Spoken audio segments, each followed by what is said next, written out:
I killed that man because I told his name, and then I thought I would never speak again because my voice would kill anyone. Maya Angelou. At the age of 8, she was raped.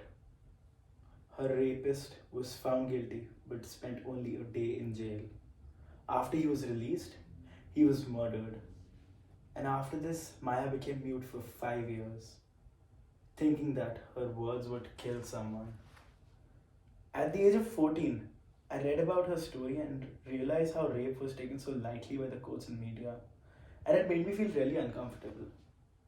And as we grew up, I noticed how girls weren't allowed to get out of the house as soon as the sun set, because there was a high chance that they might get raped or get looked upon in a derogatory way, which caused parents to limit the exposure to the outside world. When my sister asked my parents as to why I was allowed to go out and she wasn't, they explained that the world is not a safe place for women right now. We trust you, but we don't know what people across and around you have in their minds, and we're not aware of their intentions. My parents were just trying to protect her. But to be honest, even I feel that the world is not a safe place. But not only for women, but everyone. Criminology. It is a term that many of us have heard before, and it has a very simple meaning: the study of criminals. Crimes can be of various types, and social scientists, such as criminologists, focus on the practice and specific crimes such as armed robbery, murder, social crimes, and prostitution, etc. But this presentation is going to focus on the specific crime of rape, and as why people commit such crimes, what is the punishment, and how it is not only a crime against women but men as well. WebMD defines rape as a non consensual sexual intercourse.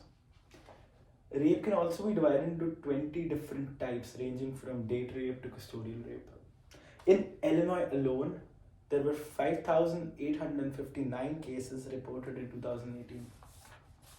It is generalized that only women are raped.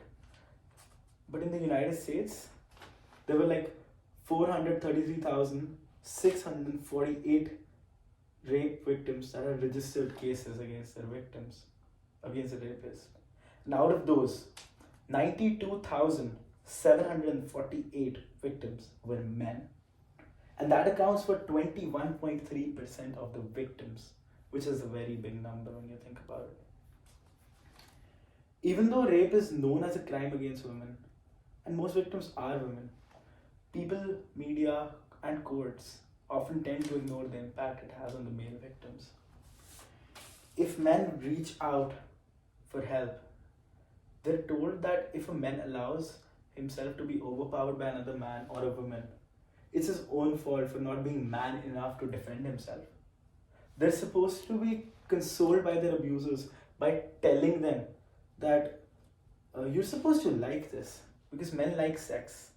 Aside from the generalizations from the statement, it is important to understand that this is not sex, it is rape. This slide shows quotes from various male victims and their experiences. How can one say that men don't feel helpless when the attackers say things like, if you don't tell your parents, if you tell your parents, we'll beat you up? Or, come on, cousin, it's just a game. These are just a few people who stood up for themselves, but instead of receiving help, they just face more problems.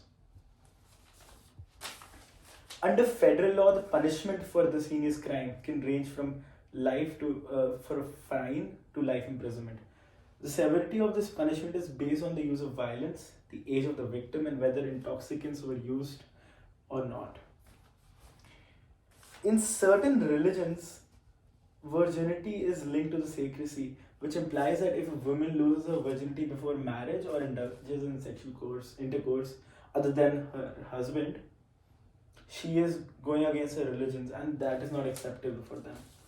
With over 1 in 16 women agreeing to have lost their virginity by rape in the National Survey of Family and Growth, how would a woman feel when even her religion is calling her unacceptable and making rape her fault? Nicholas Groth has described the types of rapes on based on the goal of the rapist. This includes but is not limited to anger rapists, uh, power rapists, and sadistic rapists. According to Howard Barbara, a psychologist, most rapists are impulsive acts, including crimes which follow the rape. The rapist shows anger in response to the resistance, and this helps them use the unnecessary force. With people getting away with rape every day, they tend to indulge in a crime without having second thoughts or thinking about how families would feel in the end. I would like to conclude by emphasizing on my main points that rape does not only happen to women, it happens to men as well. Even though rape is such a gruesome crime, for rapists it doesn't seem that bad. They get away with it sometimes. If you don't care about how being raped would affect the victim, think about this happening to people you know, to your family members, to your brothers, to your sisters. I would like to end by a quote by Amit Ibrahim. Rape is a more heinous crime than murder since the victim dies through the period they live. Thank you. Do you have any questions? Yeah. So, why do you think that a rape is like it has such a stereotype that like mostly men commit it against women? Mhm. So the problem here is you were asking if the stereotype is with men only? Like, why is it like why are there more women rape victims than men?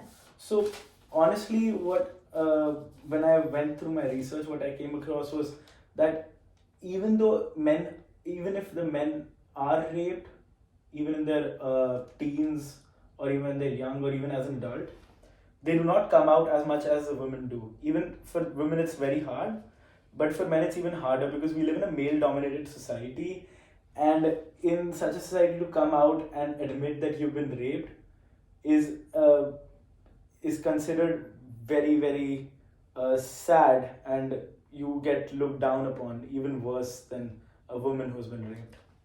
And why do you think that happens? So this is because the stereotypes that have been formed over the ages that men are always above women. I feel like we've seen this in India, right?